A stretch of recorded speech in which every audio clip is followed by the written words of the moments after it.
তারকা খেলোয়াড়দের অহংকারের কারণেই বিশ্বকাপ জয়ের যাত্রায় ডুবতে পারে ফ্রান্স। মাঠের শক্তিতে লেস ব্লুজরা হট ফেভারিট হলেও কিলিয়ান এমবাপ্পে, উসমান দেমবেলে ও মাইকেল ওলিসেদের ভেতরের ইগো সমস্যা মাঠে নামার আগেই দলকে এক বড় অভ্যন্তরীণ সমস্যার মুখে দাঁড় করিয়ে দিয়েছে।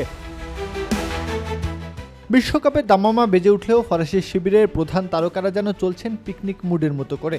নর্দার্ন আয়ারল্যান্ডের বিপক্ষে প্রীতি ম্যাচ খেলেই ব্যক্তিগত কারণ দেখিয়ে ক্যাম্প ছাড়েন এমবাপ্পে ও ওলিসে। স্প্যানিশ প্রেমিকার ডাকে এমবাপ্পে রিয়াল মাদ্রিদে উড়ে যাওয়া নিয়ে অসন্তুষ্টি দেখা গেছে দুইবারের বিশ্বজয়ীদের শিবিরে। Cool body spray, long-lasting fragrance. Get অধিনায়ক এমবাপ্পের বিরুদ্ধে সিনিয়র সতীর্থ এনগোলো কান্তের সাথে অসৌজন্য দেখানোর মতো গুরুতর অভিযোগও উঠেছে। মাঠের বাইরের এই ঔদ্ধত্যের পাশাপাশি দলের কৌশল নিয়ে ড্রেসিং রুমে তৈরি হয়েছে তীব্র মতবিরোধ, যা ফরাসি বিভিন্ন সংবাদ মাধ্যমের প্রতিবেদনে পরিষ্কারভাবে উঠে আসতে শুরু করেছে। দ্বন্দ্বের শুরু মূলত পছন্দের পজিশন নিয়ে। প্যারিস সেন্ট জার্মেইতে সফল মৌসুম কাটানো দেমবেলেকে উইং ছেড়ে মিডফিল্ডে খেলাতে চান কোচ দিদিয়ের দেশম।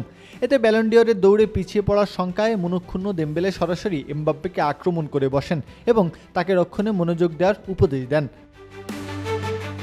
সমস্যা আরও বাড়িয়েছে ম্যানচেস্টার সিটির তরুণ নাম্বার 10 রায়ান সেরকি। প্লেমেকার হিসেবে দুর্দান্ত হওয়া সত্ত্বেও দেমবেলে ও ওলিসিকে একাদশে জায়গা দিতে পুরো টুর্নামেন্টে হয়তো বেঞ্চেই কাটবে তার সময়। প্রতিভার এই অতি প্রাচুর্যই এখন ফরাসি কোচের জন্য এক বিশাল মাথা ব্যথার কারণ।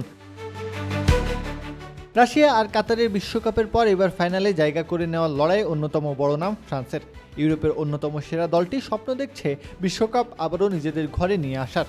মাঠের লড়াইয়ে নামার আগে ড্রেসিং রুমে শান্তি ফেরানো এখন কোচ দিদিয়ার দেশমের সামনে সবচেয়ে বড় চ্যালেঞ্জ।